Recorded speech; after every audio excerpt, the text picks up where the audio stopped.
Ay, ay, ay, que lo vea. Asia, África, América, Oceanía, América. Esto está pasando en River. Arriba ese aplauso. Dale, que te están mirando de todo el mundo. Ahí dice, mira dónde estaba. Y se fue sin pagar.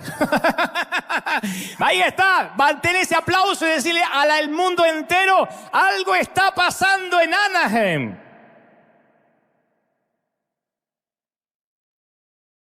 Y arrancando, y ahora sí, acá cantamos, alabamos, pasó de todo, pero ahora es el momento en que estamos conectados con el resto del mundo, y ya está detrás mío el banner de Cuba, porque fuimos a Cuba hace 15 días, les contaba algunas cosas personales a la iglesia, que no pueden escuchar del otro lado todavía, porque son para la familia. La cosa es que fuimos a bendecir, fuimos a llevar lo básico, lo vital, lo necesario, y por qué no, para ellos, cosas que son un lujo. Esto pasaba Misión Graneros en Cuba. Después de esto ya viene lo que creo Dios me dijo que te diga. Vamos a ver lo que Dios puede hacer en una isla que vive un gobierno complejo, pero nosotros llegamos para bendecir. Mirá. Esa es tu semilla. Esa es tu semilla. Y es gente tan alegre, gente tan alegre. El cubano es una persona tan alegre que uno diría, no tiene muchos motivos para alegrarse, digo, por toda la vida política, financiera, macroeconómica que viene sosteniendo o resistiendo hace tantos años, hace tantas décadas. Sin embargo, un cubano te dice, ¿cómo le va? Estamos viendo que vas a ver, que va a andar con el moño virado. Hoy no ande con el moño virado. Entonces, es maravilloso, y uno se contagia y uno aprende mucho de los queridos cubanos. Aquí les mandamos un abrazo muy grande. Todavía se están pasando cassettes, algunos discos, algunos de prédicas, de mensajes, porque ustedes saben que internet no llega a la isla, y es increíble cómo ellos pueden seguir arreglándoselas para recibir. Somos privilegiados, como Dios nos habló el domingo pasado, ¿sí o no? Privilegiados. ¿Estamos listos? Digan conmigo, estoy listo. Ahora sí.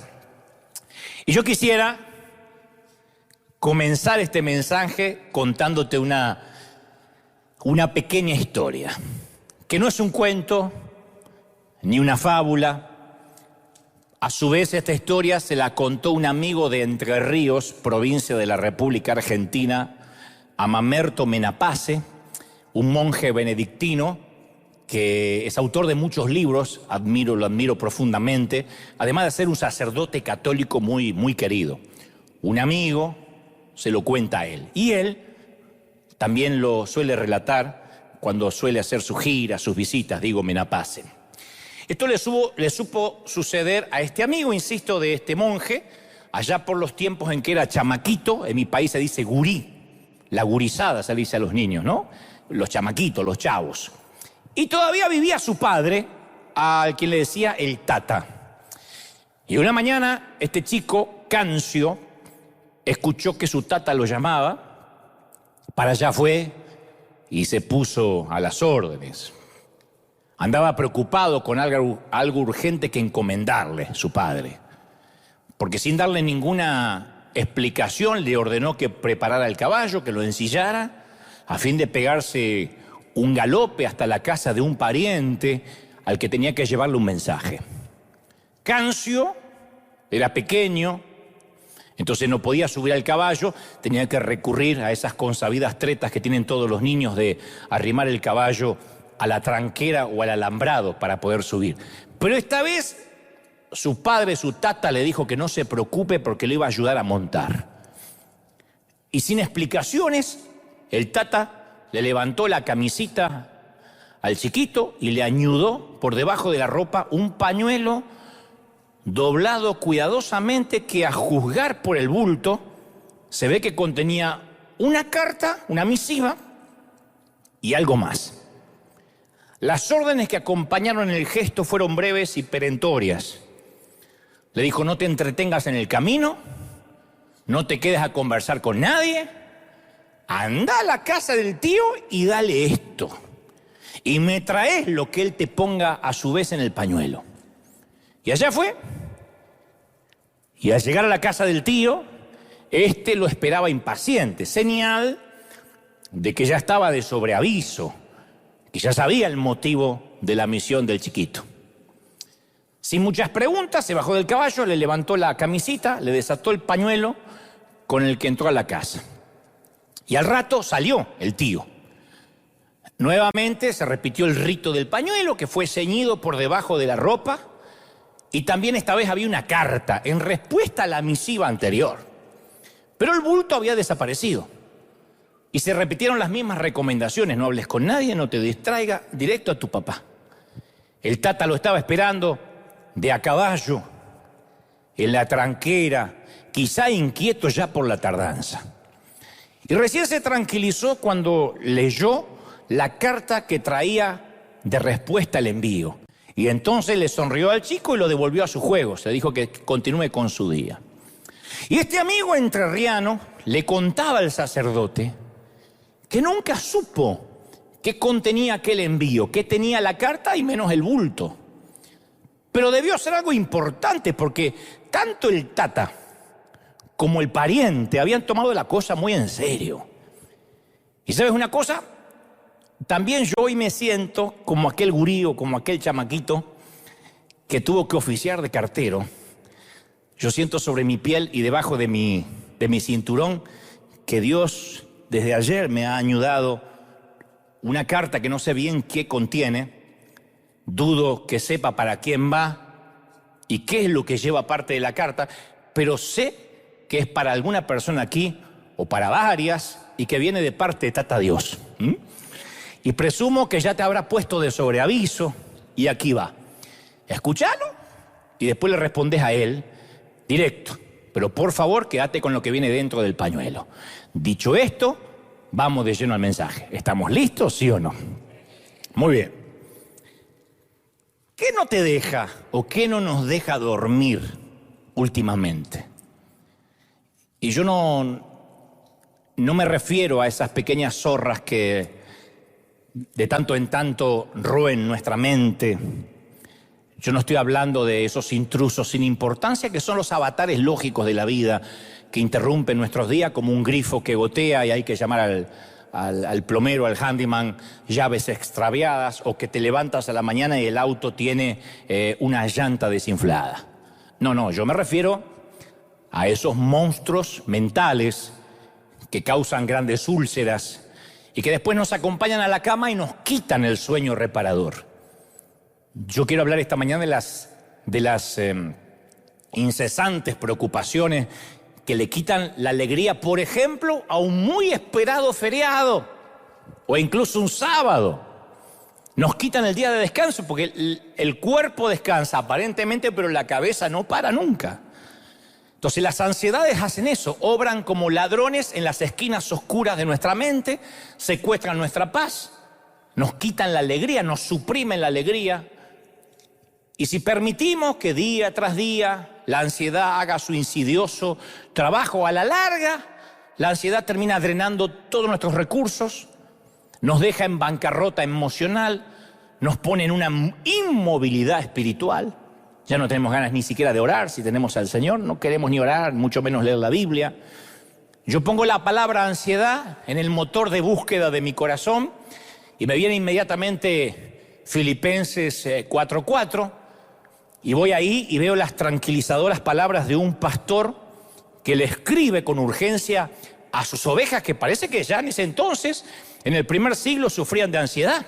Y les dice, por nada estéis afanosos, por nada, sino que sean conocidas vuestras peticiones delante de Dios en toda oración, en ruego, y la paz de Dios que sobrepasa todo entendimiento, esa paz que no te puede dar una maratón de Netflix, ni te puede dar con que la suegra pasó a mejor vida y está mirando cómo crecen las papas de abajo.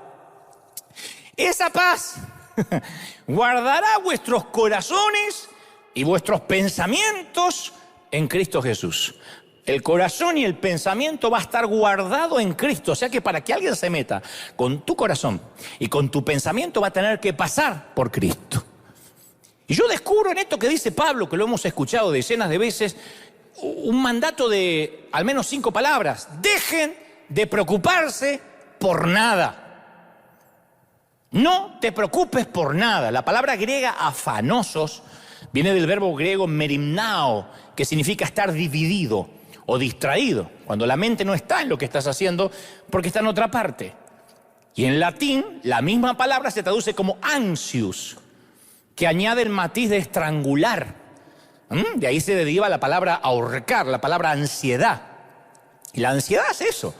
La ansiedad es una preocupación por algo que no pasó, que estrangula nuestra vida y nos deja asfixiados por el temor, nos roba las energías del hoy y bloquea la esperanza del mañana. Ya no tenemos ganas ni siquiera de levantarnos de la cama. Jesús usó términos muy similares cuando se refirió a la parábola del sembrador en Marcos 4. Él dijo que la ansiedad brota como hierba o como espina y crece alrededor de la verdad. O sea, la verdad está puesta, pero alrededor empieza a crecer la preocupación hasta que ahoga la paz. No solo ahoga la paz, sino que ahoga la alegría. Te quita el gozo. El enemigo no te puede quitar el ser cristiano, pero te puede quitar el gozo de ser cristiano. No te puede robar el matrimonio, pero te puede robar el gozo del matrimonio. No te puede robar el empleo, te puede robar el gozo de levantarte a trabajar. ¿Y por qué la ansiedad es tan debilitantemente espiritualmente hablando? ¿Por qué es tan debilitante? ¿Por qué es tan drenante? ¿Por qué vampiriza tanto? Bueno, porque la ansiedad exacerba el punto de vista humano, solo lo que vemos nosotros, y empieza a ahorcar el plan divino. Asfixia la perspectiva de Dios. No podemos ver lo que Dios está haciendo. Lo único que vemos es el diagnóstico médico, el resumen del banco, el anuncio de bancarrota. Entonces la preocupación que hace estrangula la perspectiva divina de nuestra vida. No logramos ver que Dios puede estar haciendo algo y nos pone irritable, porque lo único que vemos es problemas. La ansiedad sofoca nuestra capacidad de distinguir de lo esencial y lo incidental. Lo esencial es por lo que vale la pena vivir. Lo incidental es lo que conforma un día común. Vamos a estar llenos de incidentales. Pero cuando vivimos pendientes, enfocados en lo incidental, nos distraemos con bobadas, para no decir babosada que queda feo. Y a la larga, perdemos el enfoque de lo que sí importa en la vida. Nos distraemos con lo incidental y descuidamos lo esencial. La gente fructífera, yo siempre la veo, es gente que por lo general es muy tranquila. Por eso fructífera, porque puede ser enfocada. Y la gente improductiva, que está como cenicero de moto, que ustedes no saben para qué está, pero está aquí en la vida. Y si no mira fútbol, estás con los jueguitos, y si no se rasca el ombligo, y si no toma cerveza, se hace nudos y deja que las preocupaciones menores se enreden en su mente y le roban toda la energía. Y la preocupación, yo te dije, es como el colesterol malo que endurece las arterias de nuestros corazones y bloquea el paso de la gracia. Entonces es un momento que nos empezamos a sentir infartados en la vida. A mi entender, hay 4 cosas fatales que produce la ansiedad. 4 cosas fatales. Y voy a hacértelo fácil para recordar, dándotelos como una matemática básica. La ansiedad suma, resta, multiplica y divide. Las 4 operaciones básicas de las matemáticas. Suma, resta, multiplica y divide. Eso hace la ansiedad. Nos preocupamos cuando sumamos presiones innecesarias a un plato que ya está lleno. La vida ya viene con problemas.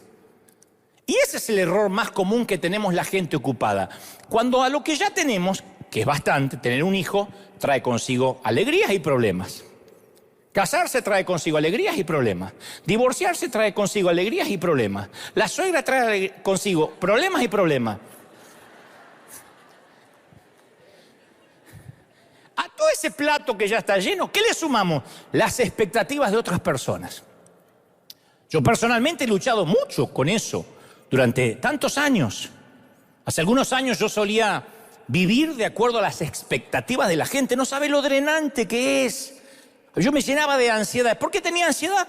Porque trataba de complacer a los pastores, a la iglesia, a los evangélicos, a la gente. Y era una añadidura ilógica. Dios no me lo estaba pidiendo. Entonces le añadimos más cosas a un plato que está lleno. Entonces la ansiedad, ¿qué hace? Suma cosas que no deberían estar en tu vida. Suma. Qué manera terrible de vivir. Después también resta. Porque nos preocupamos cuando le restamos a nuestra crisis la presencia del Señor. Se la quitamos.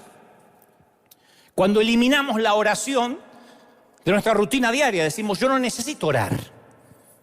No tengo ganas de orar. Estoy viviendo una peor crisis de mi vida, que voy a estar orando. Y le restamos la oración, le restamos la vida devocional. Entonces la adversidad, menos sustrayendo la presencia de Dios, es igual a duda, es igual a temor. Todo el tiempo restar nos lleva a la duda y al miedo. Entonces le sumamos cosas que no necesitamos, eso hace la ansiedad y le resta la presencia de Dios en nuestra vida. Pero también nos preocupamos porque multiplicamos nuestros problemas al insertar prematuramente nuestras soluciones. Vemos que Dios se tarda en obrar y le metemos una solución humana que no viene de Dios. Entonces cuando surgen nuestras soluciones humanas geniales, después nos preocupamos cuando fracasan, pero no eran de Dios. Cuando queremos forzar la voluntad de Dios, cuando queremos forzar una conexión, cuando en lugar de que las bendiciones nos alcancen, queremos correr tras las bendiciones.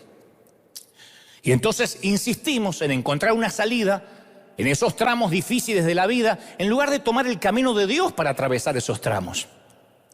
Además multiplicamos la ansiedad con imaginaciones descontroladas. La ansiedad no es otra cosa que multiplicación de problemas que no existen. Aquellos que viven pensando que les va a pasar lo peor se vuelven irracionales, temerosos, como niños imaginando monstruos bajo la cama. Gente que le encanta imaginar lo peor. Te conté decenas de veces que mi mamá era una de esas. Ay, hijo, aprovechá, dame un beso ahora que una mañana vas a besarme y vas a encontrarme muerta. Mirá qué lindo para decirle a un pibe. Yo estaba así. Yo nunca necesité monstruos, tenía mamá. Y la vieja me psicopateaba porque me llenaba de miedos. Las veces que se dormía así con el ventilador y estaba fría, no sabes los gritos que yo pegaba. ¡Mamá! ¿Qué pasa? Y yo la sentía fría. Porque decía un día, en vez de besar una mejilla caliente, tibia, vas a besar una frente fría o helada. Tu abuela me metió un miedo. Entonces, siempre imaginaba lo peor. Y yo también siempre imaginaba lo peor. Y me llenaba de ansiedad de cosas que probablemente no iban a pasar. De hecho, no pasaron.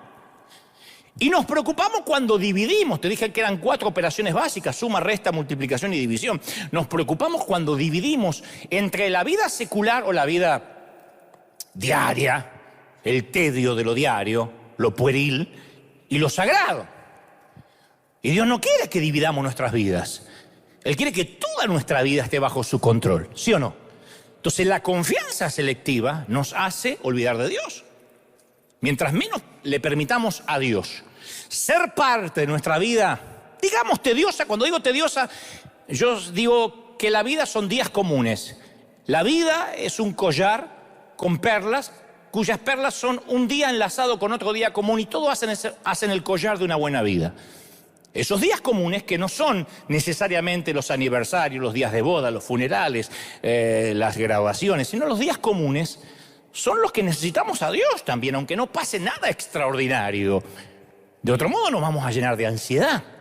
Y hay una historia fascinante que a mí siempre me llamó la atención y que tiene que ver con cierta temporada de David cuando era rey. Hubo un tiempo en la vida del rey David cuando uno de sus hijos, especialmente uno llamado Adonías, trató de usurpar el trono de su padre, de dar un golpe de estado, un golpe de facto. Y David le había prometido el trono a Salomón, su otro hijo. Así que se mezcla la agitación política con la guerra o la rencilla familiar. El anciano rey, lo vemos en las escrituras acercándose al cenit, al final de su vida, ha conducido a una joven nación Israel a un pináculo de poder, de estabilidad, y en medio de esa edificación de la dinastía que está haciendo el monarca, ya había sobrevivido a estas alturas a otra insurrección familiar. Antes de Adonías había tenido otro hijo, Absalom, su heredero, que deben reconocer los que saben Biblia, que la Biblia dice que era hermoso más que todos los hombres, con una cabellera maravillosa, era casi un argentino, dicen. Este Absalom había intentado apoderarse del reino antes, y el costo de la insurrección de este hijo casi argentino le había costado muchísimo, fue pesado porque incluyó la vida de Absalom, que no viene al caso que te cuente ahora el incidente, y de varios hombres de David. Y ahora otro hijo, llamado Adonías, intenta robar lo que el padre se lo había prometido, le había prometido a Salomón. Entonces parecía que se repetía la pesadilla. Viste que produce mucha ansiedad cuando uno vuelve a decir, pero yo ya estuve en esta estación de la vida y vuelvo a pasar lo mismo. Cuando nuestras crisis parece que tienen un patrón. Porque si cambiamos de crisis, uno es como que distrae los músculos emocionales. Como cuando uno hace ejercicio, que tiene que distraer los músculos para que no se atrofien. Pero de manera que cuando se repite en la misma crisis, hasta nos vamos atrofiando en la manera de sufrir. Y cuando lees sobre la vida de David, te das cuenta, cuando lees toda la vida de David, que ni tú ni yo jamás tuvimos problemas familiares. Yo siempre pensé que tuve hermanos complicados hasta que vi la vida de David. Yo dije, wow, esto sí que es una familia complicada, más complicada que los Goebbels, lo cual es mucho para decir. Y el avejentado corazón de David está lleno de ansiedad. Y allí dicen los teólogos, los comentaristas, que ahí es cuando escribe el fabuloso, el magnífico Salmo 71, que te lo voy a dejar como tarea en el hogar para que lo leas en casa completo. Te voy a leer algunas partes, pero el Salmo 71 es una joya increíble, semi-escondida como una gema en medio de una mina. No es muy largo, apenas 24 versículos, se puede leer de corrido. Y hay en esa cantata, en esa trova, en ese Salmo 71, hay escondida en esas 2 docenas de líneas por lo menos 50 citas de alusiones a otros salmos. Es como un medley, como un popurrí. Como que el salmista reunió todas esas referencias en su atormentada mente, todo lo que él había pasado anteriormente con su Dios, los examinó a la luz de toda una vida de sabiduría y lo armó en un mosaico, en una obra maestra de sentida poesía. El Salmo 71 es la poesía y la prosa por excelencia. Y te cuento esto de David porque hay una extraña sensación en las iglesias de hoy en día que algunos cristianos creen o tienen la impresión de que ser cristiano los va a eximir de toda ansiedad, de toda prueba. Yo sé que acá no pasa, pero pasa en el otro servicio, que hay gente que viene y siente que le dan un fastpass, una tarjeta que dice, esta tarjeta absuelve al portador de todo tipo de problema mientras viva sobre el planeta, incluyendo vida free de suegras. Creen que eso está en la tarjeta. Pero los cristianos no tenemos en lo absoluto inmunidad ante el dolor o el sufrimiento. Nunca estuvimos ni estaremos en las antípodas del dolor. Lo vimos si somos nuevos cristianos o si somos gigantes espirituales. Todos luchamos con los agobios que trae consigo el ser un miembro del género humano. Eres humano, vive, respira, vas a tener problemas. Yo sé que esto nadie dice amén, pero el Señor lo prometió. Nadie lo tiene pegado en una calcomanía en la nevera. En el mundo tendréis aflicción. Promesa de Dios. ¿Qué es lo que nos distingue entonces como cristianos? Y la manera en cómo lidiamos con los problemas. No dice que no los vamos a tener, la manera en que los enfrentamos. Se ve que en el siglo I ya los cristianos creían que seguir a Cristo era una vida libre de problemas. Y entonces Pedro tiene que decirle, amados, no os sorprendáis, no pongan cara de Heidi a punto de ser violada. No os sorprendáis del fuego de la prueba que os ha sobrevenido. Como si alguna cosa extraña os hubiese acontecido, dice 1 de Pedro 4:12. ¿Qué te parece extraño? No, es que no te puedo contar la crisis de esta semana. Y bienvenido a la vida real. Pero no puedo dormir a veces. Ya me parecía mucho que dormías como un oso invernando. Y en el Salmo 71 encontramos un poeta eximio que nos describe con una apasionada fraseología lo que significa lidiar con la ansiedad. Entonces, ¿qué hace David? Primero enumera sus preocupaciones. Dice, tengo pruebas a causa de mis enemigos. Y lo dice de esta manera, dice, Dios mío, en la oración, líbrame de la mano del impío y de la mano del perverso y del violento. Así dice el versículo 4 del capítulo 71 de Salmos. Líbrame del impío, del violento David tenía enemigos que le producían ansiedad. Y quizás nadie te persigue como David, pero alguien puede estar disgustado contigo en el trabajo, aún mismo en la congregación, porque aquí viene gente de todo tipo, los neuróticos y algunos normales que en realidad no lo son, se hacen pasar por normales. Quizá hay alguien que está contrariado con Dios. Ese es el motivo de que los religiosos, por ejemplo, a mí me suelen atacar, que están contrariados con su fe. Y entonces centran en mí todo el calor de su ira, porque yo represento, soy un símbolo de todo lo que a ellos les enfurece. Ellos han vivido siempre como desayunando con limón y habiéndose bautizado en limonada. Y de pronto dicen, este tipo vive riéndose y la vida le sonríe. Y que el diablo lo ha bendecido, hizo un pacto, ya va a caer. Entonces, como yo represento todo lo que él no puede hacer por sonso, me ataca. Y eso puede que te ocurra. Siempre hay gente que de alguna forma te hace la vida imposible. David sigue enumerando las causas de su ansiedad. Dice, pruebas o ansiedad a causa de un futuro incierto. Señoras y señores, esa es la definición de la ansiedad por excelencia. Temor al futuro. Y le dice David, una de las pocas veces que habla así David, que se sincera tanto, por eso yo digo, los salmos son poesía descarnada, ¿no? David dice, Señor, no me deseches en el tiempo de mi vejez. Uno lo lee rápido, pero qué duro, ¿no? Alguien que conoció el favor de Dios desde que era muchachito, derribando un gigante de 4 metros de estatura, ahora dice, no me deseches cuando me ponga viejo, cuando mi fuerza se empiece a acabar, no me desampares. Esto lo dice en el versículo 9. Fue luego de que sus generales le dijeran, ya no salgas a la guerra, David, porque la última vez casi diste lástima. Y si te matan, apagas la lámpara de Israel. Quédate y nos enseñas con tu sabiduría.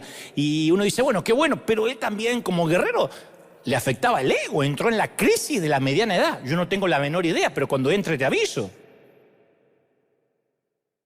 ¿Qué? A veces el enemigo es más sutil. ¿Qué tal si tu enemigo es alguien sin rostro, como el envejecimiento? Y eso te produce la ansiedad. Porque a veces el paso del tiempo puede convertirse en una prueba. ¿Viste cuando parece que los años nos tiran al borde del camino y vemos pasos más jóvenes, robustos, ágiles, que se nos adelantan y decimos, wow, estoy llegando tarde a varias cosas? Por supuesto, el envejecimiento trae consigo enfermedades. Por mucho que podamos negar al respecto, el envejecimiento trae consigo problemas en la vista, problemas en las articulaciones. Uno de los hechos reales y vitales de la humanidad es que vamos eventualmente por la ley de entropía al envejecimiento. Es una prueba que todos tenemos que enfrentar. Me miran como diciendo, ay, yo no, mientras que haya botox, pero vas a envejecer igual. Como una tortuga ninja operada, pero...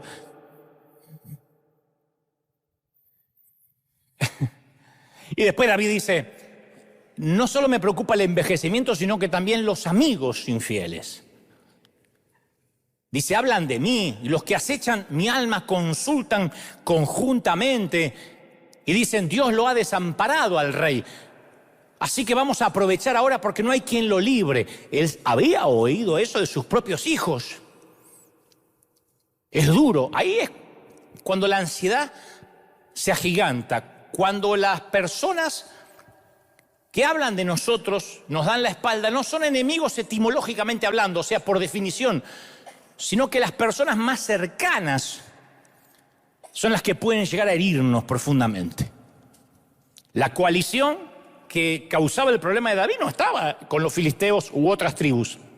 Ahora él sufría su peor cuadro de ansiedad cuando veía que el ataque venía de su propio círculo, de su propio anillo más privado familiar.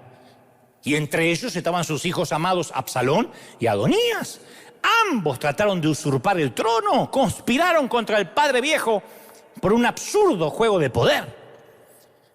Trata de imaginarte cuánto eso le puede doler a un papá que está acostumbrado a enfrentar gigantes, a enfrentar tribus, naciones retadoras y desafiantes, pero no los hijos en casa. La herida más profunda te la puede causar quien está más cerca. Hombres y mujeres que una vez estuvieron unidos por un voto de amor eterno y se convierten en feroces enemigos. Ni siquiera una separación, digo yo, ni un divorcio debería ser así, en los peores términos. Debería tener, aunque sea un sesgo de civilización, pero una casa dividida contra sí misma es una prueba terrible. Y esta palabra va para gente que dice, yo estoy viviendo la crisis, el ojo del huracán está justo en mi casa, en mi hogar. Y David dice, yo no lo soporto, por eso me llené de ansiedad.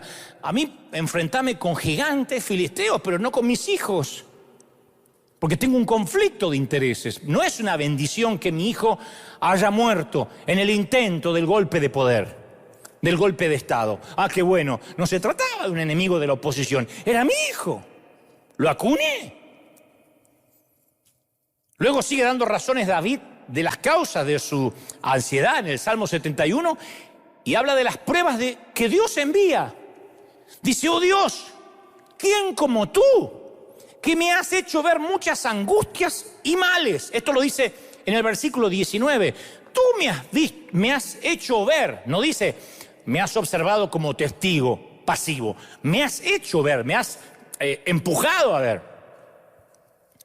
Mi querido, las cartas envueltas en pañuelos pueden venir de amigos o enemigos o del envejecimiento, pero también del propio Dios. Y yo sé que esto a algunos les aterra, les va a incomodar la teología o los va a escandalizar, a menos que el que me esté oyendo o me esté mirando sea padre o madre.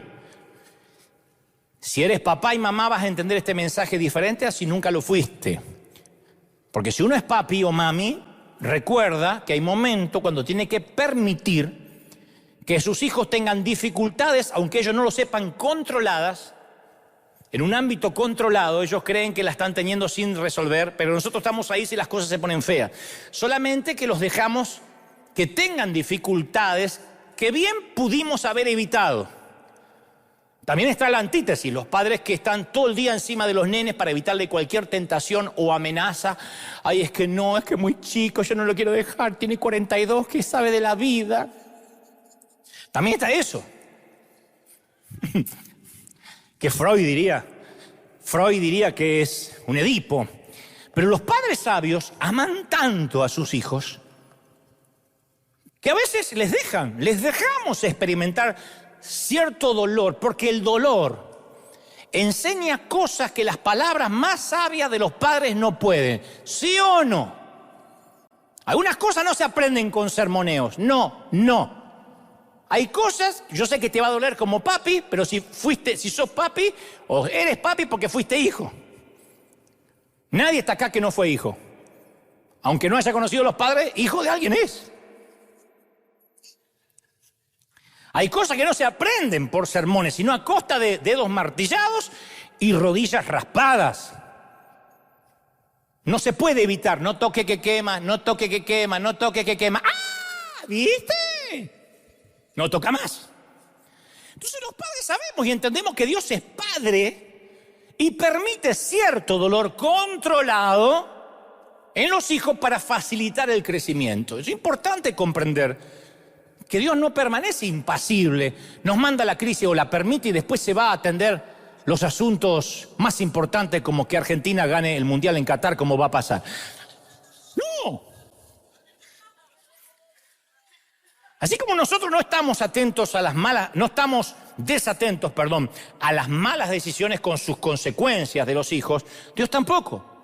Los padres que aman caminan de un sitio a otro y oran intensamente mientras observan de cerca las luchas de sus hijos. Y saben que sus hijos van a salir de sus luchas más sabios, más maduros. Y un padre que ama sufre tanto como el hijo. Y David lo reconoce y en esencia dice, Dios fuiste tú, me has hecho ver angustia, me has hecho ver males, porque hay un propósito. Yo digo, ¿no te parece extraño dar gracias a Dios por la ansiedad? No, porque el salmista está consciente de cuánto Dios lo ama. Y durante toda la vida vamos a vivir temporadas de ansiedad, de preocupación. Y cuando reaccionemos de la manera en que lo hagamos, va a determinar en qué tipo de persona nos estamos convirtiendo. Yo sigo teniendo episodios de ansiedad y de preocupación. Lo que sí noto es que lo manejo distinto. No es que después que pasé los 30, los 40, dije, ahora ya no tengo más ansiedad. Dios me la quitó porque eso era cuando era chiquito. No, siguen, nada más que yo he cambiado. Como siempre digo, cuando decimos la lluvia ya no cae como antes, no es que la lluvia cambió, nosotros cambiamos nuestra percepción de la lluvia. Ahora, ¿por qué Dios enviaría una carta envuelta en un pañuelo? ¿Por qué Dios te mandaría un mensaje con el que seguro vas a tener que llorar? ¿Cómo nos sentimos cuando eso sucede? Cuando decimos, esto no tiene que ver con el diablo, esto lo está permitiendo Dios, porque me está haciendo madurar. Si se trata del diablo es fácil. Diablo, te reprendo en el nombre de Jesús, te reprendo y ya está. Pero cuando Dios dice, no reprendas, porque acá tenés que aprender. ¿Qué es lo que uno siente? Yo te puedo dar cátedra de lo que uno siente. Número 1, que también lo sentía David, vulnerabilidad. ¿Viste que la mayoría de los seres humanos, esencialmente cuando somos torpes jóvenes, nos sentimos invulnerables? Sobre todo cuando uno se cree inmortal. Debe haber acá gente de 20, 20 y tanto, 17, 18, que se cree inmortal, que se come 8 hamburguesas. ¿Y qué? Ni la panza le crece al desgraciado. ¿Y qué? 3 noches sin dormir y está fresco como una lechuga. En un momento, en la curva de la vida algo cambia. Te engorda la lechuga.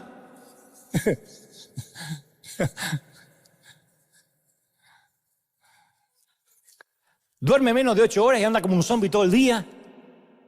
Pero sin embargo nosotros tuvimos una edad cuando mirábamos para adelante y nos veíamos jugando con los bisnietos, que vamos a vivir para siempre.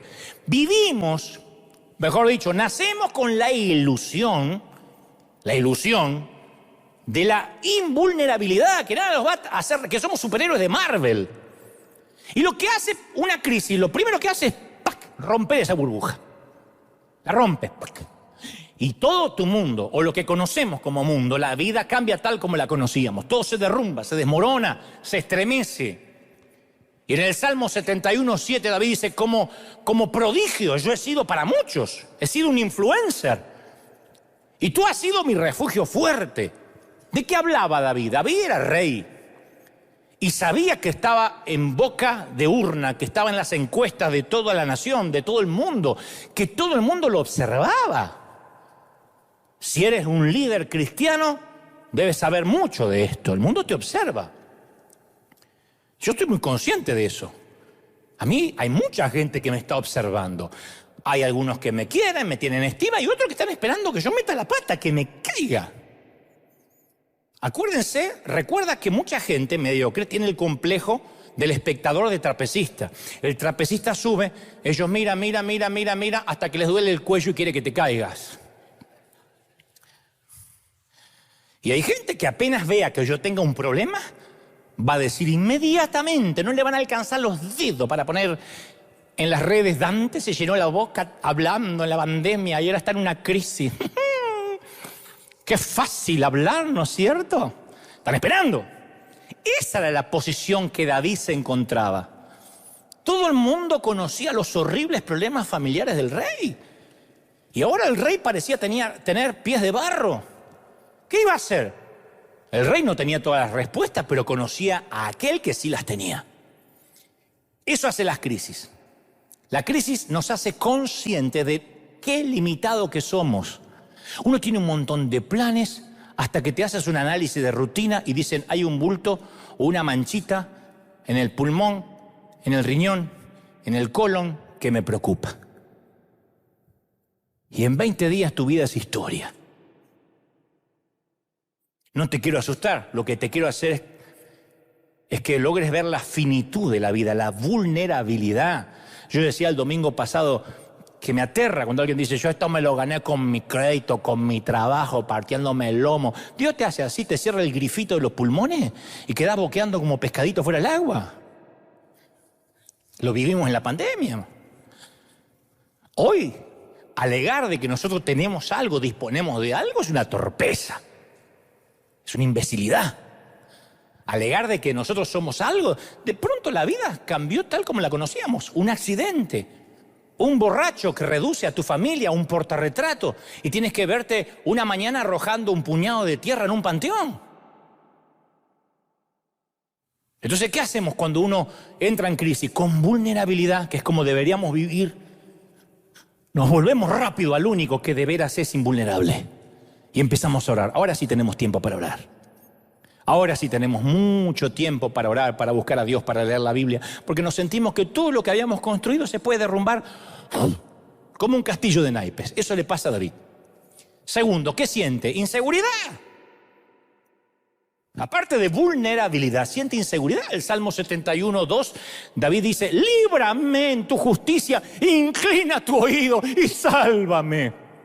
Es el grito más básico que brota del alma. Señor, líbrame ya. ¿Cuántas veces hemos dicho, pare el mundo que me quiero bajar? ¿Nunca has tenido ganas de mandarte a mudar? No digas amén porque va a quedar feo para el mundo. Digo, no. ¿Viste esos días? Dice que quiero estar lejos. Que no me conozca nadie, vivir descalzo. No bañarme más. Usar el mismo calzón en los próximos meses. Total, estoy solo. David decía eso, ¿quién me diera alas para volar y me iría allá a lo lejos, me escondería en una peña? ¡Un rey! Que tenía un montón obviamente, de obsecuentes, de gente subjetiva que le endulzaba los oídos. Él decía, yo quiero estar solo. Y a veces nos encantaría despertar por la mañana y descubrir que milagrosamente la crisis se terminó. Queremos que las cosas sean como las conocimos antes. Un comentarista llama al Salmo 71, lo descubrí ayer, le dice, Salmo para un anciano devoto, porque se supone que David lo escribió en los años altos, ¿no? A mí me gusta esto de, yo iba a hacer este Salmo como mío, hasta que vi lo de anciano y dije, no, me gusta lo de... ¿Qué pasó? Me gusta lo de devoto, lo de anciano no me gusta. En un par de años por ahí lo adopto como propio al Salmo. Pero digo, me gusta eso, que sea el leitmotiv de David, porque este Salmo, el 71, traza una ruta para los que ya han andado una distancia prudente, no quiero decir larga, y han entrado en las tierras eriales. Una tierra erial es una zona seca. Es cuando una tierra ya no se cultiva, lo que llamamos en nuestros países terrenos fiscales, abandonados. Cuando se abandona, cuando solo tiene vegetación silvestre. Eso es una tierra erial. Y hay momentos en la vida que entramos a territorios eriales. Y este salmo cuenta cómo coronar estos días. Al madurar, nuestras defensas contra las heridas de la vida comienzan a erosionarse. O sea, capaz que estamos retirados y ya no tenemos esa profesión que amábamos, ni las fuerzas que teníamos para hacerla. No tenemos aquel ministerio que nos daba y nos asignaba identidad. Nuestros ingresos financieros ya no son iguales. Nuestros ojos están más débiles. Les hablo a los que acá tienen que leer un medicamento así y dicen, a ver. ¿Viste que hay gente que se resiste a usar anteojos? ¿No querés anteojos? No, veo perfecto. ¿Cuánto dice? ¿400 gotas? 4. Y cuando tenés que echar gotas es un problema. 1, 2, 3, chorro. 9, 10, 11, chorro, 22. Nuestras articulaciones son más frágiles. Les hablo a los que cuando van al baño a la noche hacen...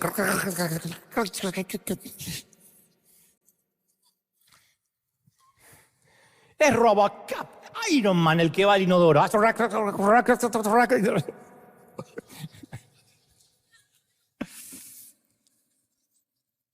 Y aunque eres hombre, orinas sentado así porque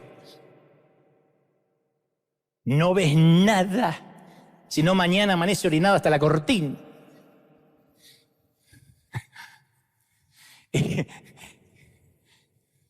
Mira cómo se ríe. Y le dije, sos vos, le dice, es tu marido, ¿viste? ¿Y sabés qué es lo peor? Nos empezamos a enterar que gente de nuestra generación se está yendo.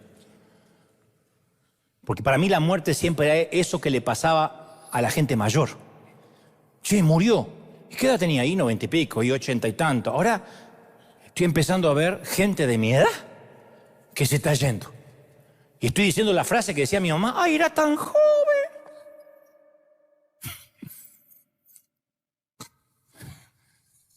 También tu marido se va a ir. Qué humillante pasaje de la vida, ¿no? Cuando uno ve en la fecha de nacimiento y de deceso que se parecen a las tuyas. Entonces uno de a poquito se va despojando de todas las cosas que nos daban seguridad. Es una temporada de lento desarrollo de la ansiedad. Pero a la vez nos acercamos más a Dios, te digo, porque comprendemos todos los días cuánto dependemos de Él.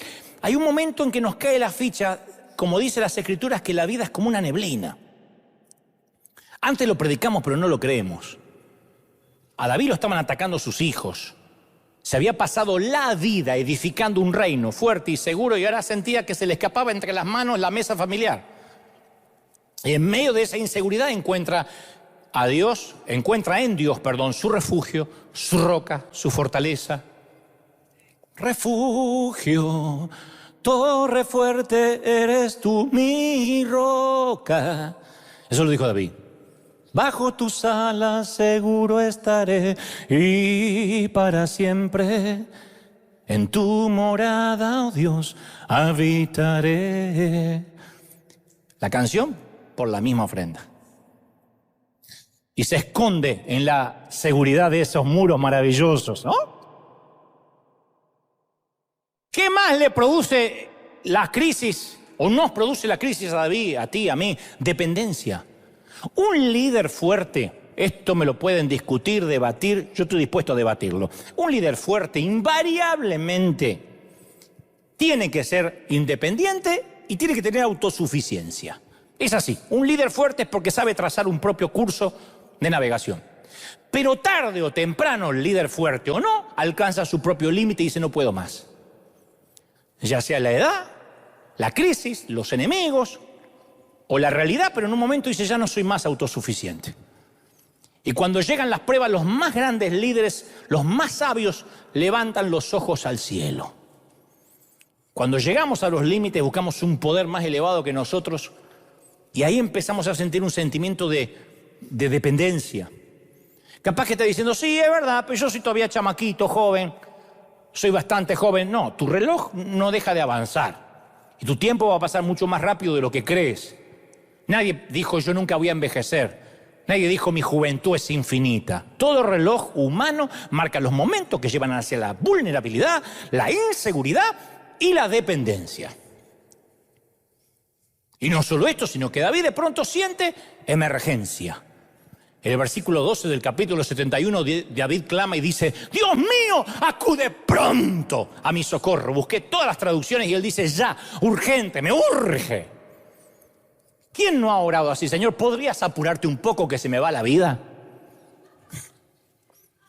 ¿Se te fue?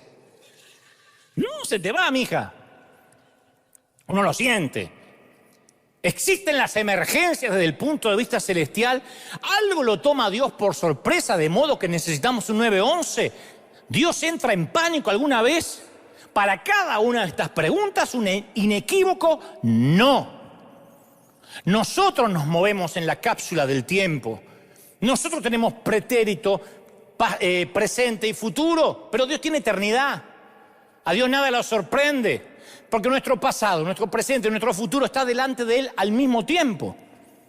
Lo que es una emergencia para ti o para mí es una gran oportunidad para el gran mosaico de sus propósitos. Nosotros decimos: Señor, me cortan mañana, me echan mañana de casa, Señor. Y Dios dice: tranquilo, ya te vi como morís y no es ahora.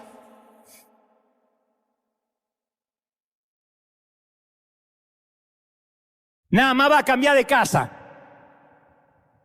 Va a vivir prestado un tiempo, pero después todo está bien. ¡Ay, que no voy a soportar la soledad! Tranquilo. En 3 años está de juerga. Esa es la mirada eterna de Dios. Lo que siente un papá cuando el nene dice: me saqué un 6 en matemática, me quiero matar. Y dice, y no es la vida. Uno se hace el enojado, a ver si me traes una buena calificación. Pero si eres un papá sabio, sabe qué va a pasar. Que cuando se haga hombre se va a olvidar de matemáticas y de la vieja que le enseña matemáticas. Se va a olvidar. Entonces, ¿cómo vamos a manejar nuestras crisis? ¿Como una emergencia o como una oportunidad? ¿Como una piedra de tropiezo o como un medio para progresar? Y como dije hoy, la iglesia carece de una teología de la adversidad. No nos hablan. Nuestros púlpitos se llenaron de coach, que permanentemente, de coaching, que permanentemente hablan de que hay que ser positivo y a menudo escuchamos la palabra cambia tu mente y empodérate, lo cual está bien. Pero se nos asegura que si practicamos la confesión positiva nos van a suceder cosas positivas. Y el optimismo es una gran cosa. Lo malo es que van a pasar cosas malas. Te para la policía porque te pasaste un stop y dice, no me paró, no me paró, no me paró, no me paró, no lo veo, no lo veo. Al ratito basta, estoy preso, estoy preso, estoy preso. ¿Qué va a pasar? Si nuestra mente está conformada inexorablemente positiva, llegará el momento en que vamos a vivir un mundo imaginario. Yo conocí gente que decía, yo nunca me enfermo. Yo nunca me enfermo. Y cuando la agarraron en la clínica, le encontraron de todo. Piedras, arena, faltaba construir.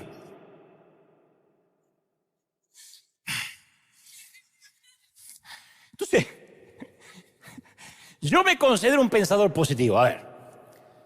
Pero hay algo que también creo. Si uno no tiene un punto de vista realista de la adversidad, el resultado no va a ser muy positivo cuando llegue el momento de enfrentarla. De manera que cuando uno ve la vida de David no era un tipo dado a las fantasías. Cuando la vida le iba mal, él no ignoraba lo negativo, lo escribe descarnadamente acá. Era un realista con una perspectiva divina. Cuando Dios vio lo peor que le estaba pasando a David, también vio su mejor adoración. Cuando David ve lo peor que le pasa a él, también ve la fidelidad de Dios. Y ahí es cuando dice, en ti, termina así el Salmo, en ti Jehová me he refugiado, no sea yo avergonzado nunca, socórreme, líbrame en tu justicia, inclina tu oído, sálvame, sé para mí una roca de refugio, donde recurra continuamente. Tú has dado mandamiento para salvarme, has dado la orden, porque tú eres mi roca, mi fortaleza. Entonces, siempre que enfrentamos pruebas, vamos a tener que recordar quién es Dios. Para eso son las crisis. Las cosas pueden que se pongan peores, pero Dios nunca cambia. Todo lo demás va a cambiar, menos Dios. Puedes cambiar de casa, puedes cambiar de pareja, puedes cambiar hasta de hijo, pero no puedes cambiar de Dios. Él es el punto fijo en un mundo cambiante. Y yo te puedo asegurar, porque tengo años de peregrinar cristiano, que Dios es un Dios confiable. A veces no entiendo cada giro y cada viraje de mi propio viaje, porque me han sucedido como a ti muchas cosas de las cuales no puedo dar una explicación racional y estoy seguro que te pasa lo mismo, pero puedo depositar toda mi vida desde que comencé a los pies de Dios y decir, no lo entiendo bien, pero Él sabe lo que hace. ¿Se acuerda como la canción? Dios sabe lo que hace. Dios no comete errores. Entonces, cuando atravesamos momentos difíciles, todo el mundo tiene una opinión de por qué te está pasando, algo habrás hecho, debe ser un pecado oculto, hasta que uno aprende a decir, basta, no miro ni escucho a nadie. Yo solo voy a esperar la guía de Dios que me explique, y si no me explica, si lo entiendo después del otro lado del sol, para mí está bien. Porque tú, oh Jehová, eres mi esperanza, seguridad mía desde mi juventud, dijo David. Me sustentaste desde el vientre. ¡Aleluya! Desde las entrañas me sacaste y serás mi alabanza. Alguien tiene que decir amén. Voy a terminar con esto. David retrocedió en sus recuerdos, vio las muestras de sabidurías. Dios le había demostrado fidelidad a lo largo de toda su vida. Es el que estuvo con él contra el gigante. Se va a olvidar de él cuando es viejo. Dios no envejece. Nosotros envejecemos. Bueno, usted más que yo. Pero Dios no envejece. David se había enfrentado con un rey celoso, ante un rey celoso, su suegro, con una mente asesina. Las legiones retadoras. En todas las cosas Dios había sido fiel. Dios lo sacó adelante. ¿Y qué en cuanto a ti? Si caminaste apenas un par de semanas con Dios, yo estoy seguro que ya tienes testimonio para contar de la fidelidad divina. La fidelidad de Dios te trajo hasta este punto y Dios es bueno y no te abandonó, no se dio por vencido contigo. Él no va a cambiar durante tu vida lo que ha estado haciendo fielmente desde la eternidad. David derrama su corazón ante Dios por los atroces problemas familiares que lo asedian. Clama a Dios por el terrible dolor que siente. Pero de alguna manera en medio del dolor y de las heridas llena su boca de alabanza. Conociendo el mundo problemático de David, quiero que escuches estas palabras, las dijo David. En medio de los problemas con los hijos, con el pecado, con todo lo que tenía. De ti, versículo 5 del 71, de ti será siempre mi alabanza. Sea llena mi boca de alabanza y de tu gloria todo el día, no cuando voy al servicio el domingo. Mas yo esperaré siempre y te alabaré más y más. Mi boca, versículo 14, publicará justicia, tu justicia y tus hechos todo el día, aunque no conozca el número. Asimismo yo te alabaré con salterio, cantaré a ti con el arpa, me voy a agarrar el arpa y aunque no sepa cómo se va a resolver esto con mi hijo, yo me voy a cantar unos coritos con el arpa. Mis labios se van a alegrar, mi alma la cual redimiste, de la justicia todo el día, por cuanto han sido avergonzados y confundidos. Aunque yo no lo vi todavía, sé que están siendo avergonzados y confundidos todos los que contra mí el mal procuran. Esto es lo que distingue al cristiano verdadero. En medio de la aflicción de la vida que estás pasando, nuestras voces se tienen que alzar en adoración, en una familia destrozada, disfuncional, ensamblada, junto a los escombros de un mal negocio, en un panteón, en las crueldades obscenas de un campo de prisioneros, en países o naciones totalitarias donde encarcelan y cazan a la gente de Dios, en una vida sin salud donde la muerte es la única certidumbre. Contra viento y marea se tiene que escuchar un cántico en la oscuridad. Esto ocurre con David. Y capaz que ocurre en tu vida. Cuando tú levantas un canto y dices, no tengo ni ganas de cantar, pero yo te animo a cantar porque cada vez que enfrentes una prueba, Él te va a dar un regalo envuelto en un pañuelo que va a ser una canción para tu corazón. Y esa canción va a estallar en una melodía. En la mayoría de los casos no sentimos nada al principio. Y decimos, estoy en un pabellón de oncología de un hospital, no tengo ganas, estoy con mi bebito, con mi nene con sueritos intravenosos. Pero hay que empezar a cantar, aunque sea por el pasado, hasta que Dios nos da la claridad para empezar a cantar también por el presente. Y cuando estás bajo los ataques de los ejércitos del sufrimiento, nunca digas me quedé sin armas. Eleva una canción, lo que sea, una vieja. Yo canto siempre, vine a adorar a Dios. Esa es la canción que me ha sostenido en las peores crisis. Vine a adorar a Dios. Y te voy a confesar lo que muchas veces le dije al Señor. Señor, este es el fin de mi ministerio. Muchas veces le dije, Señor, llegó el fin de mi carrera. Terminaste conmigo. Y Dios me responde a través de las palabras de David. Aún en la vejez y aún en las canas, oh Dios, no me desampares hasta que anuncie tu poder a la posteridad y tu potencia a todos los que han de venir. Yo he tomado este versículo de David como mi orden de marcha hasta que me toque partir. Él no terminó conmigo ni terminó contigo. El pasado te ha sostenido, el presente también y el futuro. David dijo, aumentarás mi grandeza y me consolarás, versículo 21. Dios no tiene grandezas para aumentarnos, no tiene una grandeza tuya para aumentarte. No tenemos grandeza que Dios pueda aumentar. Lo que David está hablando es, lo que se refiere, es la esfera de influencia, la gente que podemos llegar, la grandeza de su influencia. Entonces las pruebas te colocan en una posición para que eso ocurra. Cuando pasaste por el fuego, la gente te escucha. Si la gente me oye, no es porque yo sea un gran orador, lo hace porque dice, este tipo nunca se viste de superhéroe. Siempre está diciendo que vive lo mismo que yo.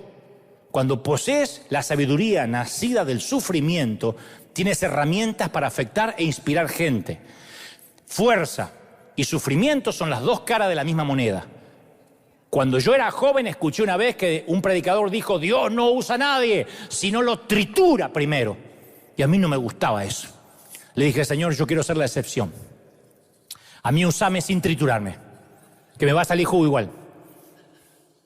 Pero Dios no hizo excepciones. Te haría muy bien leer la biografía alguna vez de Charles Spurgeon. Spurgeon logró más en el transcurso de su vida que cualquiera en dos, aunque murió a los 57 años. Sufría de prolongados pozos de depresión, dolencias físicas, psicológicas paralizantes que lo dejaban confinado en la cama durante semanas. Pero Spurgeon veía esos problemas como parte de la obra de Dios en su vida. Él decía: si yo no paso por esto, no puedo entender a la gente. Él entendía a la gente dolida y notó un patrón en su vida. Sus periodos de depresión siempre predecían un gran mover de Dios. Él sabía que no sufría sin motivo. La depresión siempre anunciaba un nuevo y poderoso derramamiento del Espíritu de Dios. Así frágil, depresivo, publicó 3.500 sermones, escribió 135 libros y todavía se lo considera el príncipe de los predicadores. Dios va a hacer algo con esa dificultad que hay en tu camino. La vida no te va a ser fácil, pero Dios va a ser tu roca, tu fortaleza, tu refugio. Va a mandar la lluvia para justos e injustos, pero para ti va a ser agua fresca. Alguien tiene que aplaudir más que eso. Vamos, celebra al Señor. ¡Aleluya!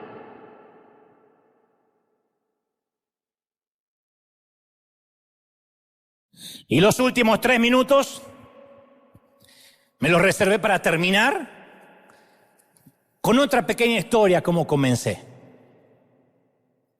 Y esta es una de las historias que no puedo explicar ni quiero explicar mucho. Dicen por ahí que el que tiene oídos que oiga. Hay una historia que en el reino animal hay 2 maneras de defender la vida: desde afuera o desde adentro. Y los seres que deciden quedarse quietos porque la comida les llega hacia ellos son los que arman un caparazón. Y cuando se tienen que trasladar, su movimiento se convierte en un penoso calvario, llevando a cuesta la cruz del caparazón que los defiende. Esa es la historia de los caracoles y de otros tantos bichos sin esqueleto que han dedicado toda su vida a elaborar una costra para poder defenderse y moverse poco. En cambio, los animales a los que les seduce el movimiento prefieren correr el riesgo de vivir sin defensas y dedican toda su vida a la capacidad de construirse un esqueleto en lugar de un caparazón. Prefieren tener algo que les dé firmeza por dentro y exponer su piel al roce, a la intemperie, al dolor. Y pasan los años y encontramos antiguos caparazones. Estaba leyendo que algunos datan de miles de años. Los caparazones sobreviven, están intactos. Uno puede encontrar caparazones de años que lo único que le falta es la vida. La vida ha desaparecido, asesinada por la opresión del caparazón calcáreo. Pero el envase se conserva. No podemos negar que el caparazón logró el objetivo de superar el tiempo, resistir los ataques externos. Lo único que no logró defender el caparazón es la vida. Pero después está la ostra marina. No un caracol de tierra, se le llama a la ostra marina comúnmente el caracol de mar. Y la ostra de mi historia se llamaba Marina, la que original. Y Dios puso los ojos y decidió que Marina fuera valiosa. Ella no pedía mucho en las profundidades, solo ser feliz. Y un día, en esas mismas profundidades del coral donde ella se entrelazó para subsistir, Dios colocó en Marina un granito de arena. Dice que fue durante una tormenta marítima, de esas que no provocan oleaje de superficie, pero que remueven el fondo de los océanos. Cuando el granito de arena entró en su existencia, Marina se cerró violentamente. Así lo hacía siempre cada vez que algo entraba en su vida. Porque es la manera de alimentarse que tienen las ostras. Todo lo que entra en su vida es atrapado, desintegrado y asimilado. Si esto no es posible, entonces se arroja el objeto extraño. Pero con el granito de arena no pudo hacerlo de siempre, fue la excepción. Constató que era sumamente doloroso. El granito la hería y la lastimaba por dentro. Y lejos de desintegrarse, más bien la estaba lastimando. Y aunque lo intentó, no pudo expulsar el cuerpo extraño. Y ahí comenzó el dilema de Marina. Lo que Dios le había mandado no se dejaba integrar, pero tampoco lo podía suprimir. No lo podía escupir y no lo podía tragar. El grano de arena era totalmente indigerible, pero también inexpulsable. Y cuando trató de olvidarlo, pensar que eso no ocurría, ignorarlo, tampoco pudo, porque las cartas dolorosas que Dios envía, envueltas en un pañuelo, mis queridos, producen lágrimas que no se pueden ignorar. No hay mensaje de coaching positivos que te hagan olvidar la crisis. Y frente a esa situación uno pensaría que a Marina no le quedaba más que un solo camino: luchar contra su dolor, rodeándolo con el pus de su amargura, generando un tumor que terminaría de envenenarla a ella y a los que la rodean. Pero su vida tenía una hermosa cualidad. Marina era capaz de producir sustancias sólidas. Normalmente los caracoles de tierra dedican esa cualidad a la tarea de fabricarse un caparazón defensivo, rugoso por fuera y tenso por dentro. Eso hacen los caracoles de tierra. Ante la crisis se arman un caparazón que no permite que entre el dolor, pero tampoco reciben amor. Ni entra ni sale nada. Y son caparazones sin vida. Pero las ostras utilizan esa capacidad para la construcción de una perla. Eso fue lo que hizo Marina. Poco a poco, con lo mejor de sí misma, con su saliva, fue rodeando el granito de arena del dolor que Dios le había mandado, y alrededor comenzó a nuclear una hermosa perla. Me han comentado que normalmente la mayoría de las ostras no tienen perlas, que son escasas, pero son producidas por aquellas que se deciden a rodear con lo mejor de sí mismas el dolor de un cuerpo extraño que las ha herido. Muchos años después de la muerte de Marina, de mi historia, los buzos bajaron hasta el fondo del mar. Cuando la sacaron a la superficie, se encontró en ella una hermosa perla de su vida. La carta que Dios le envió, envuelta en un pañuelo, resultó en un grano de arena envuelto en una maravillosa perla. Y al verla brillar, ninguno de los buzos se preguntó si Marina había sido feliz o si había tenido una vida libre de problemas y ansiedad. Al verla brillar, simplemente supieron que había sido valiosa. Porque eso, señoras y señores, es lo que produce Dios con cada carta que nos envía envuelta en un pañuelo. Valor, valor, valor. Vamos, dale un aplauso al Señor de señores. No. Alguien tiene que aplaudir más que eso, que ese aplauso se escuche hasta Tierra del Fuego, hasta Argentina, que se escuche hasta Alaska. Celebra que Dios ha hablado con su pueblo hoy. ¡Aleluya! Vamos, en el aplauso de alabanza hay libertad. Llora y celebra. Lagrimea y celebra que el Rey es tu refugio, tu roca firme. Bendito sea Dios. ¡Aleluya! Vamos a orar juntos. Levanta tus manos al cielo. Quiero orar por ti. Quiero orar por los que están recibiendo a Cristo en su corazón ahora. Por los que dicen: entra en mi vida. Di conmigo fuerte: Señor Jesús, entra en mi corazón. Fuerte. Perdona mis pecados. Anota mi nombre en el libro de la vida. Y ahora quiero orar por ti, por todos los que están aquí, por los que están en casa. Yo sé que estás en crisis porque me lo dicen tus ojos. Y yo quiero orar por niños, jóvenes, ancianos y adultos ahora. Oro para que esa perla maravillosa que Dios está formando a través de la crisis empiece a brillar pronto. El Señor me dice que vas a brillar. La crisis va a perdurar, va todavía a durar un poco de tiempo, no temas. Sé paciente, dice el Señor. No te entregues, no bajes los brazos, no te rindas. Vamos, clama. Clama en la presencia del Señor. Dile, Señor, son los últimos tramos, el último round. Vamos, la campana no ha sonado. No te entregues, no te rindas. Dice el Señor, yo he hablado contigo hoy porque tengo planes de bienestar, propósitos de bien y no de mal. Y lo que he preparado para ti te va a sorprender, dice el Señor. Quita toda ansiedad. Y la ansiedad que permanece es con propósito. Hay gente aquí peleando batallas que no debió haber peleado nunca y te has enredado en los asuntos de la vida, y el Señor me dice, descansa en mí, yo he visto tu futuro, las cosas terminan bien para ti. Eres el muchacho de la película, eres la muchacha de la película, tú estás en el afiche, en el flyer principal, tú no eres un actor de reparto en tu propia vida. Y aquí dice el Señor, terminas tus días bien, yo te voy a llenar de día, te voy a bendecir, le contarás a los tuyos, a tus nietos, los avatares de estos tiempos, y te vas a reír.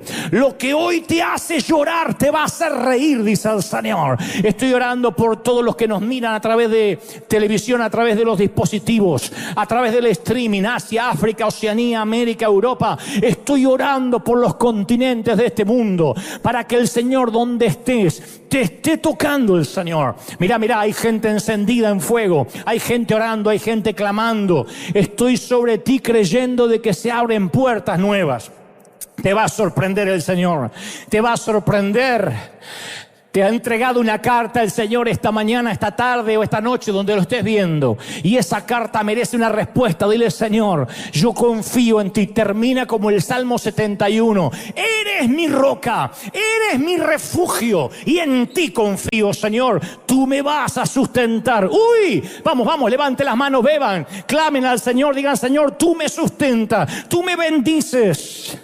Tú me estás sustentando, no más caparazón. Vas a hacer de esta crisis un propósito, dice el Señor. Yo te saco refinado como el fuego.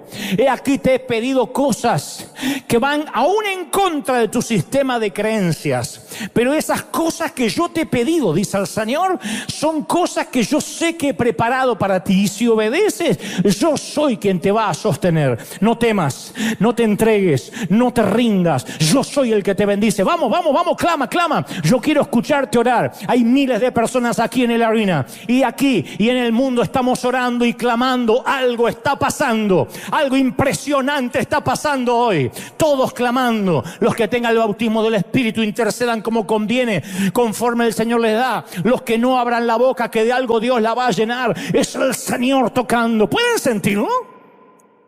¿Pueden sentirlo? Es Él. Es Él llenándolo todo, momento a momento. Uy, puedes sentirlo, es la gloria del Señor tocándote. Minuto a minuto, momento a momento, es la gloria del Señor. ¿Cómo te ama el Señor? ¿Cómo no te va a amar si en sus manos te tiene esculpido? Príncipe, ¿cómo te ama el Señor, princesa? ¿Cómo te va a abandonar? Si eres su favorita, su pequeña, haya una revelación de cuánto es la gracia sobre ti. Yo no terminé contigo. Recibe, algo está ocurriendo aquí, y esto se está sintiendo en distintas partes de los continentes. Uy, puedes sentirlo. Alaba como David. Vamos, alaba al Rey. Padre, he transmitido lo que creo me has dicho que diga a este tu ejército. Le he hablado a estos tus obreros de primera línea lo que has puesto en mi corazón, y he transmitido la carta como aquel chamaquito, aquel guricito que llegó con el pañuelo. Lo he entregado sin saber bien de qué se trata y a quién va dirigido. Yo vuelvo a mi vida siendo libre y totalmente libre de responsabilidad de lo que fue soltado hoy. Cada uno sabrá qué responder. Y este mensaje envuelto en el pañuelo llega para decir: yo estoy aquí, hay perlas. Tú decides cómo enfrentar. Te bendice el Señor. No es esta tu peor temporada. Esta es tu mejor temporada porque Dios se empecinó en que crezcas, en que madures. Y si Él te está triturando, es porque hay un propósito que ni te imaginas.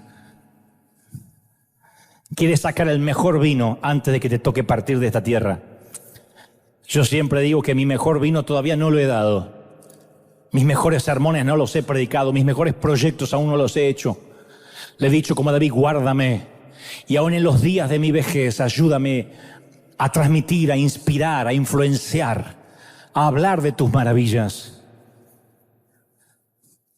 Hasta que la senilidad me juegue una mala pasada y cuando las cosas se desequilibren, cuando las reglas de juego no sean parejas, cuando mi cabeza ya no acompañe a mi boca, entonces estaré listo para irme. Antes quiero entregar mi vida al mejor vino, a la última cosecha. ¿Cuántos quieren la última cosecha? ¿Cuántos dicen, Señor, yo estoy preparado para lo mejor? ¿Lo quieres de verdad? ¿Lo quieres de verdad? Dile, Señor, a estos amén en mi vida, que así sea, que se cumpla. Dale un aplauso, celebra al Rey de Reyes. Que Dios te bendiga, que Dios te guarde. Firme como talón de oso. Hasta el domingo que